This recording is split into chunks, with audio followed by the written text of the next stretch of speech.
ഒരു വീട് കണ്ടില്ലേ? ഇതൊരു വീടല്ല, ഒരു ബംഗ്ലാവ് തന്നെയാണ്. ഇവിടെ ഒന്നിലധികം ദുർമരണങ്ങൾ നടന്നിട്ടുണ്ട്.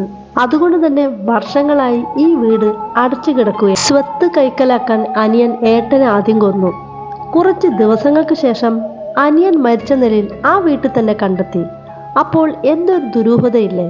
അനിയൻ തന്നെ ആയിരിക്കുമോ ഏട്ടനെ കൊന്നത്, അതോ മറ്റു വല്ലവരുമാണോ? നാട്ടുകാർ പറയുന്നത് ഏട്ടന്റെ ആത്മാവ് വന്ന് അനിയനെ കൊന്നതായിരിക്കുമെന്നാണ്. അങ്ങനെ ആ സംഭവം കഴിഞ്ഞ് കുറച്ച് വർഷങ്ങൾക്ക് ശേഷമാണ് ആ വീടിന്റെ തന്നെ മുന്നിലുള്ള കിണറിൽ ഒരു പെൺകുട്ടിയുടെ മൃതദേഹം കണ്ടത്. അതോടുകൂടി ഈ വീടൊരു ഹോണ്ടഡ് ഹൗസ് ആയിട്ട് എല്ലാവരും പ്രഖ്യാപിക്കുകയാണ്, ഒരു പ്രേതാലയമായി.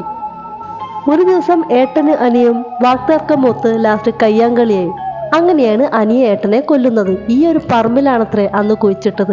ഇത് വീടിന്റെ ബാക്കിലുള്ള ഭാഗമാണ്. പക്ഷെ ആ സ്വത്ത് അനിയന് മാത്രം ഒറ്റയ്ക്ക് അങ്ങനെ എടുക്കാൻ കഴിഞ്ഞില്ല. അപ്പോഴേക്കും അയാളും പെട്ടെന്ന് ദുരൂഹ സാഹചര്യത്തിൽ മരണമടയുകയായിരുന്നു. അതാണ് ഏറ്റവും വലിയ ട്വിസ്റ്റ്.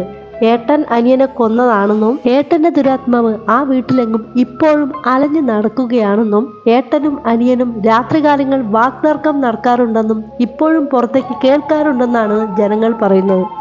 അങ്ങനെ ഇരിക്കുമ്പോഴാണ് അവിടുത്തെ കിണറിൽ മറ്റൊരു പെൺകുട്ടിയുടെ ബോഡിയും കൂടി കണ്ടതോടുകൂടി ആ ഒരു വീട് ശരിക്കും പ്രേതാലയമായി തന്നെ ആളുകൾ പ്രഖ്യാപിച്ചത്. അങ്ങനെ ഇരിക്കുമ്പോഴാണ് മറ്റൊരു ട്വിസ്റ്റ്. കാരണം ഈ ഡിമലൂർ ഹൗസിന്റെ മറ്റ് ബന്ധുക്കളെല്ലാം ഉണ്ടാവുമല്ലോ, അവരവിടെ കയറി താമസിക്കാൻ തുടങ്ങി. അങ്ങനെ കുറച്ചു കാലത്തിന് ശേഷമാണ് ആ കുടുംബം എങ്ങോട്ടോ കാറിൽ പോയിക്കൊണ്ടിരിക്കുമ്പോൾ ആക്സിഡന്റ് മൊത്തം പേരും മരിച്ചത്. അപ്പോൾ സംഭവം മനസ്സിലായല്ലോ, ആ വീട്ടിലാർക്കും താമസിക്കാനും കൊള്ളില്ല.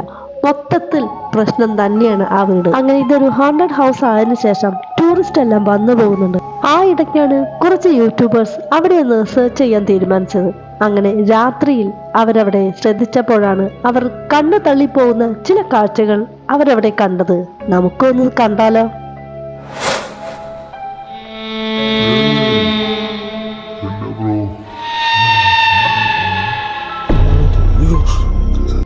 വർഷങ്ങളായി പൊളിഞ്ഞു കിടക്കുന്ന വീടാ.